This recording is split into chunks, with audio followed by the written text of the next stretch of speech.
అన్నమయ్య జిల్లా తెలుగుదేశం పార్టీలో కుమ్ములాటలు రోజుకో మలుపు తిరుగుతూ తమ్ముళ్లను టెన్షన్ పెడుతున్నాయట.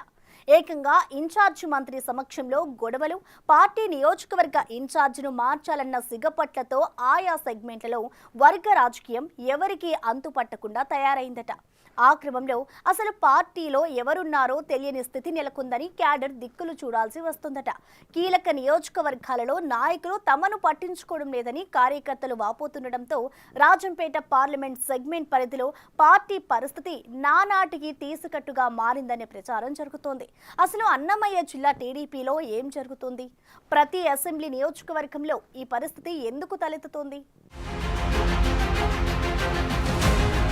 రాజంపేట పార్లమెంట్ సెగ్మెంట్ పరిధిలో మాజీ మంత్రి పెద్దిరెడ్డి రామచంద్రారెడ్డి పుంగనూరు నియోజకవర్గాన్ని తప్పించి మిగతా 6 అసెంబ్లీ నియోజకవర్గాలతో గతంలో అన్నమయ్య జిల్లాను ఏర్పాటు చేసింది వైసీపీ ప్రభుత్వం. అప్పట్లో వైసీపీకి మంచి పట్టున్న ఆ కొత్త జిల్లాల్లో గత ఎన్నికల్లో టీడీపీ పాగా వేయగలిగింది. 6 నియోజకవర్గాల్లో రాజంపేట, తంబళ్లపల్లి మినహా మిగతా 4 రైల్వే కోడూరు, రాయచోటి, పీలేరు, మదనపల్లి నియోజకవర్గాల్లో టీడీపీ విజయం సాధించింది. మిగతా 2 చోట్ల కూడా గెలవాల్సిన పరిస్థితులు ఉన్నప్పటికీ అభ్యర్థుల ఎంపికలో అయోమయంతో పాటు అప్పటి వరకు ఇన్ఛార్జీలుగా వ్యవహరించిన పార్టీ నేతల సహకారం కొత్త అభ్యర్థులకు లభించకపోవడంతో ఓటమి పాలయ్యిందన్న ప్రచారం ఉంది.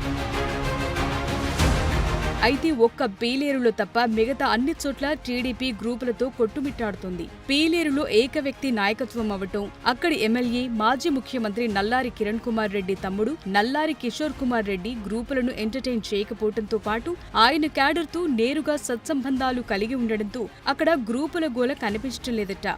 ముందు నుంచి పీలేరు నల్లారి కుటుంబం ఇలాకా కావటంతో పార్టీలో కిషోర్ కుమార్ రెడ్డి చెప్పిందే వేదంగా నడుస్తోందంటున్నారు.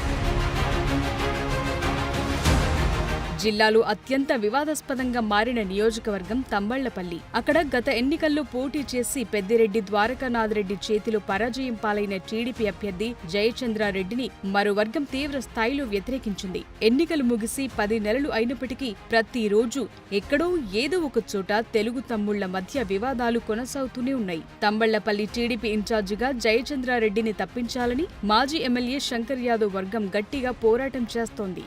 దానికి తోడు జయచంద్రారెడ్డి సైతం వైసీపీ వారిని ప్రోత్సహిస్తున్నాడనే విమర్శలు వెల్లువెత్తుతున్నాయి.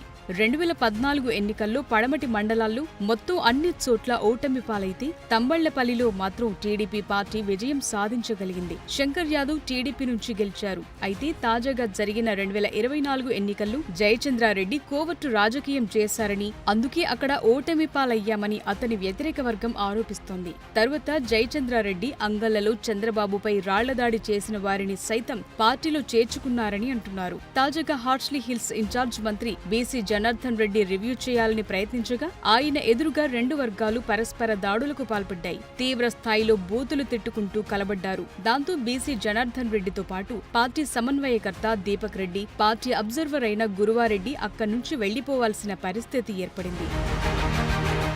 రాజంపేట అసెంబ్లీలోనూ అదే పరిస్థితి. అక్కడ బత్యాల చెంగల్ రాయుడు ఎన్నికల ముందు వరకు టీడీపీ ఇన్ఛార్జిగా ఉన్నారు. 2019లో ఆయన పోటీ చేసి ఓటమి పాలయ్యారు. అయితే 2024 ఎన్నికల్లో అనూహ్యంగా సుగవాసి సుబ్రహ్మణ్యంకు టీడీపీ టికెట్ ఇచ్చారు. ఎంపీ అభ్యర్థిగా అప్పటి వరకు ఫోకస్ అయిన సుబ్రహ్మణ్యాన్ని ఎమ్మెల్యే అభ్యర్థిగా మార్చారు. రాజంపేట ఎంపీ అభ్యర్థిగా బీజేపీ నుంచి మాజీ సీఎం కిరణ్ కుమార్ రెడ్డిని బరిలో దింపటంతో గత్యంతరం లేక సుగవాసి సుబ్రహ్మణ్యం రాజంపేట ఎమ్మెల్యే అభ్యర్థి అయ్యారు. సుబ్రహ్మణ్యం గెలుపు కోసం రాజంపేట టీడీపీ క్యాడర్ బలంగా పనిచేసినప్పటికీ నాయకుల వెన్నుపోటు కారణంగా 6,000 ఓట్ల తేడాతో ఓటమి పాలయ్యారన్న ప్రచారం ఉంది. ప్రస్తుతం జిల్లా పార్టీ అధ్యక్షుడు జగన్మోహన్ రాజు వర్సెస్ సుబ్రహ్మణ్యం మధ్య కోల్డ్ వార్ నడుస్తోంది.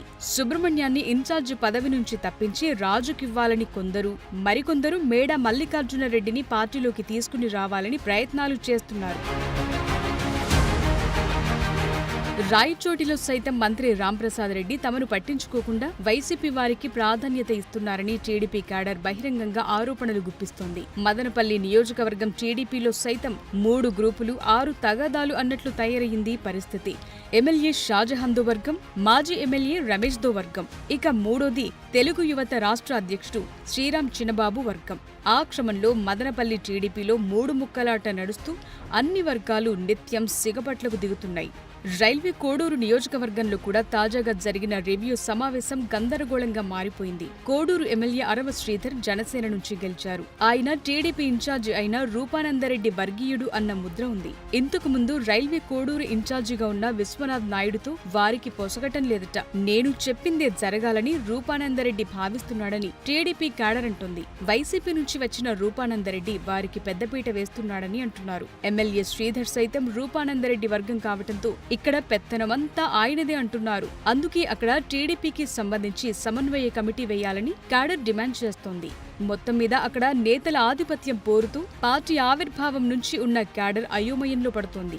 జిల్లా వ్యాప్తంగా పార్టీ నేతల విభేదాలతో క్యాడర్ను పట్టించుకోవటం లేదనే విమర్శలున్నాయి. దానికి తోడు జిల్లా మంత్రి వైఖరి కారణంగా అధికారులు సైతం తమ ఇష్టానుసారం వ్యవహరిస్తున్నారని ఆరోపణలొస్తున్నాయి. ఇలాంటి పరిస్థితుల్లో జిల్లా పార్టీ నాయకులు పార్టీ పటిష్టతకు కృషి చేయాల్సింది పోయి ఎవరికి వారు తమ గ్రూపులను ప్రోత్సహిస్తున్నారని అంటున్నారు. మొత్తానికి మాజీ మంత్రి పెద్దిరెడ్డి రామచంద్రారెడ్డి ఇలాకా లాంటి అన్నమయ్య జిల్లాలో అలా తయారయింది టీడీపీ పరిస్థితి.